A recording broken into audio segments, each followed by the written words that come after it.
त्यांनी त्यांचे विचार मांडले आणि त्या अनुषंगाने भारतीय जनता पार्टीने संकल्पपत्र 2024 हे बनवलेलं आहे आणि या संकल्पपत्राच्या माध्यमातून मोठ्या प्रमाणामध्ये जनतेकडनं आलेले जे विषय होते ते घेण्यात आलेले आहेत।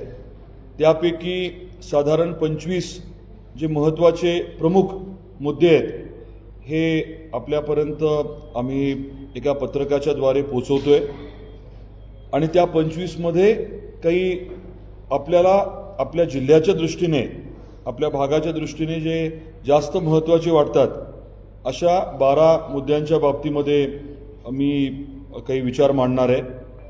आपल्या सर्वांना कल्पना आहे की लाडकी बहीण योजना ही अतिशय यशस्वी अशी योजना आपल्या राज्यामध्ये राबवली जात आहे आणि या योजनेच्या माध्यमातून करोडो महिलांपर्यंत प्रत्यक्षात पैसे जे आहेत ते पोचलेले आहेत।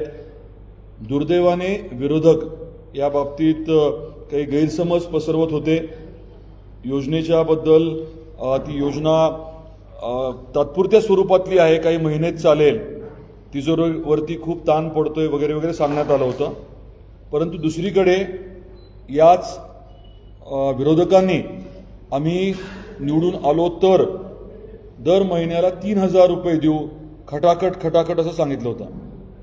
म्हणजे विरोधाभास जो आहे तो स्पष्टपणे जाणवतो आणि यात थोडं बारकाईने आपण जर बघितलं तर तेलंगणा राज्यामध्ये गतवर्षी निवडणुका झाल्या, काँग्रेसचं सरकार तिथे निवडून आलं। त्यांनी गृहलक्ष्मी नावाची योजना दर महिन्याला 2500 रुपये माता भगिनींना देण्याबाबतची जाहीर केली होती। गेल्या 6 महिन्यामध्ये 2500 पैकी किती पैसे प्रत्यक्षात त्यांनी माता भगिनींना दिले याची जरूर आपण माहिती घ्यावी आणि जनतेपर्यंत पोचवावी ही मला आपल्याला विनंती करायची आहे। आपले आदरणीय मुख्यमंत्री यांनी स्पष्टपणे सांगितलं होतं की आपलं सरकार ही योजना कायम ठेवेल आणि त्याच्यामध्ये वृद्धी करेल। त्या अनुषंगाने संकल्पपत्र 2024 मध्ये पहिला जो मुद्दा घेतला आहे तो हाच आहे की 1500 वरनं ही रक्कम जी आहे ती 2100 केली जाणार आहे।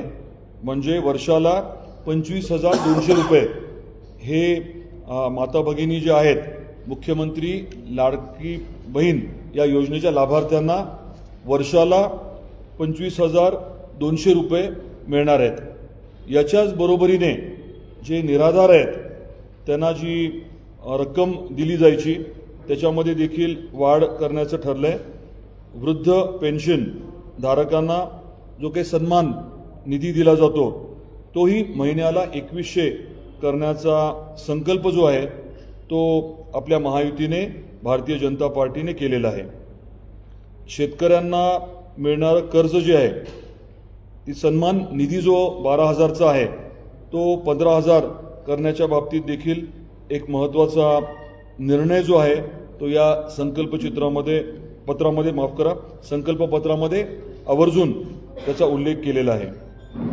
एक वेगळा मुद्दा देखील घेतलाय, खास करून सर्वसामान्य जे घर आहेत त्या कुटुंबासाठी राज्यात जीवनावश्यक ज्या वस्तू आहेत त्यांच्या किमती ज्या आहेत त्या स्थिर ठेवण्याच्या बाबतीतला निर्णय घेतलेला आहे। त्यामुळे हा मोठा दिलासादायक असा निर्णय होणार आहे। आपल्या राज्यात विद्यार्थ्यांच्या अनुषंगाने 10 लाख विद्यार्थ्यांना 10,000चं विद्यावेतन देण्याच्या बाबतीमध्ये देखील एक महत्त्वाचा निर्णय जो आहे तो जाहीर करण्यात आला आहे। अंगणवाडी आणि आशा सेविकांना 15,000 रुपये वेतन दरमहा देण्याचा आणि त्याच्या बरोबरीने विमा संरक्षण देण्याचा देखील महत्त्वाचा निर्णय झाला आहे। आपल्या राज्याची इकॉनॉमी जी आहे,